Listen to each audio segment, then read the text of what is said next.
Hey everybody, how you doing? This video is a bit of a video response, if you would, to a topic that was started on a Facebook page, and it's kind of carried over here onto YouTube. The videos are being called a Bushcraft confession, but I see it kind of has two topics to it. But anyway, I'll give you a little history real quick here on that. There's a Facebook page called Wolf Customs, which many of you know would be connected to Justin Wolfe or Grierwolfe, his YouTube page. But on the Facebook page, they were discussing a large, or I should say a big name bushcrafter that we all know, and him selling a product, and people were discussing and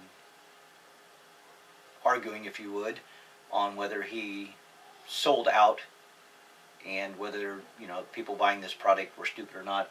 Well, I'm not going to touch that part of the conversation. For one, I haven't been on the Facebook page lately quite a lot, and I wasn't part of that conversation, and I don't see that it benefits to rehash the arguments. You know, you can go there and check it out, or you know, have your own feelings on that. But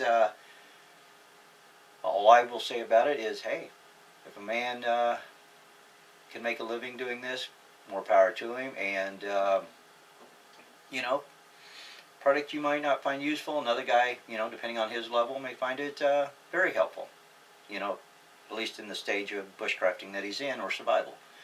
But anyway, the other part of this video is I think more true to the name, Bushcraft Confessions.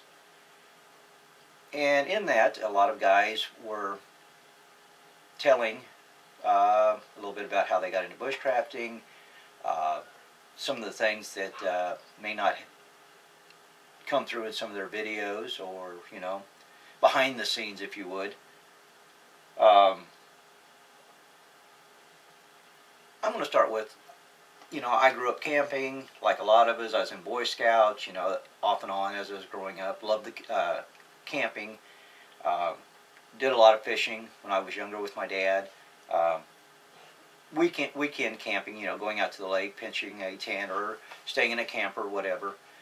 But not what we call bushcrafting. You know, not roughing it, not primitive or anything like that.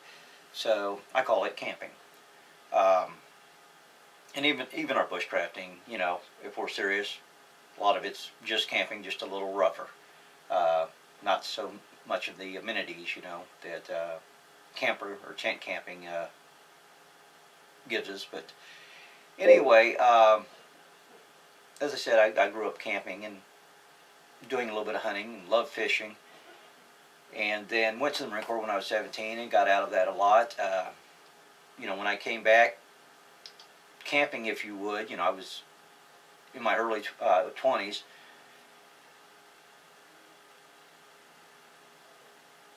I would say camping was more of finding your tent after a night of partying. That was the extent of my camping, you know, up through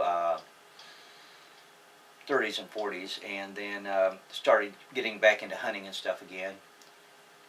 And, you know, I'd never heard of bushcrafting, and then a friend of mine, Terry, the Outdoorsman's Paradise, talked me into going camping on a cold, nasty, rainy, yucky Kansas day. I mean, it was, yeah, nasty. And I said, yeah, why not? And it was a lot of fun. And that was kind of my introduction into bushcrafting. And then shortly after that, you know, at that time I had no intentions of a YouTube channel. I didn't even know if I would get into bushcraft. I don't even know if he called it bushcrafting at the time. I think it was just, hey, let's go camping, you know. It was a fun thing to do on a weekend, you know, something to do. But anyway, then my next introduction to bushcrafting was something called The Gathering, which Terry helped put together. And at that camp I met Justin Wolfe, who were kind of started this Bushcraft Confessions series. But anyway, I met him. I met Larry Roberts, which a lot of you guys know. Survive Without, Travis Henry, great guy.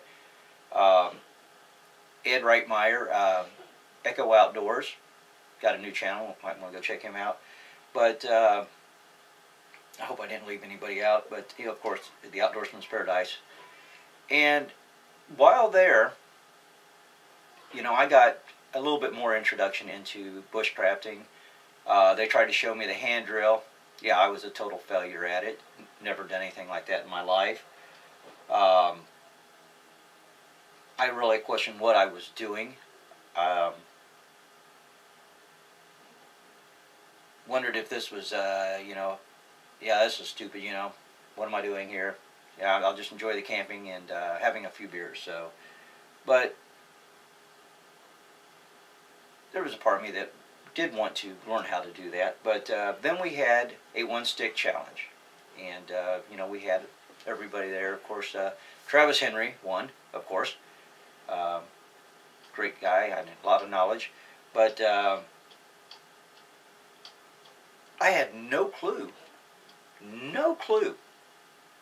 what a one-stick fire was. I showed up out there with some borrowed gear, some gear I had bought, the stuff in the vehicle. I think I had a lot of the stuff packed in just a regular backpack. The knife I was using, I wished I had it handy. It's up there.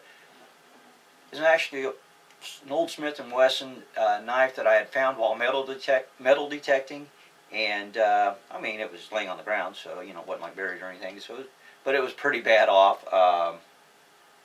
And Ed, I was just telling you about, he gave me my first bushcraft knife, a Mora Companion, and Justin had given me a Corona saw.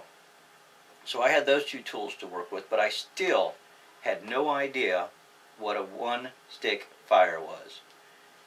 I was literally watching everybody else. Travis Henry, the Survive Without, was a few feet from me, and I was watching each step that he did to figure out what I was supposed to be doing. Needless to say, I didn't get a fire going, nor did I don't think I even completed getting my shavings correct. I had never shaved a piece of wood before like that. Made feather sticks. I didn't even know what a feather stick was. But anyway, that kind of got me into it, and I started watching more videos, started watching, and I'm not meaning to be a name dropper in all this, but just kind of telling my history of this and a little bit of the confession. I started watching Bushcraft Barton's Scouting Free and Vietnam Boat. I think those were the three that I first started watching. And it kind of piqued my interest, and I don't have the wooded resources that a lot of you guys have, even though we're in the middle of the country. There's not a lot of open wooded space that you can just go to. So I just started going out in my backyard and practicing, and there's a lot of times I would come in, just threw my stuff down, going, what am I doing? I thought, man, I'll never get this. And, like I said, it bothered me a lot that I didn't have anywhere to go to. And that still does, and that's, I guess, one of the confessions I have to make. I try to make use of what I have, and I used to go outside quite a bit, and that's why I used to say in my videos, hey, if you can't get in the woods, at least get in the backyard. And I've gotten away from that. I need to get back to that. And I need to quit worrying about whether I succeed or not. I think even in our failures, it's a learning process. I mean, we still learn even in our failures, and I have to remember that. And I have to take more time just to go out in my backyard and practice some of these things. Sorry, this is very off the cuff today. I just sat down and spurred the moment and decided to do this. I guess one of the confessions that is common amongst all these videos is we're not experts. And I think it's foolish if we try to act like we are. It's far better to say, hey, I don't know what I'm doing. I'm about to try something. Let's see what happens. The other confession I have to make is I started doing this for my grandkids to teach them some things, to pass it on. And I've been real guilty about not involving them. I need to get back to that. You know, if we learn all this stuff and then it dies with us, you know, it's just like the generation before that had these skills that wasn't passed on.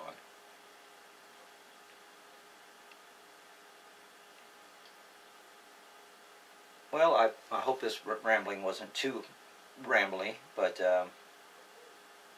I think the things I want to confess is that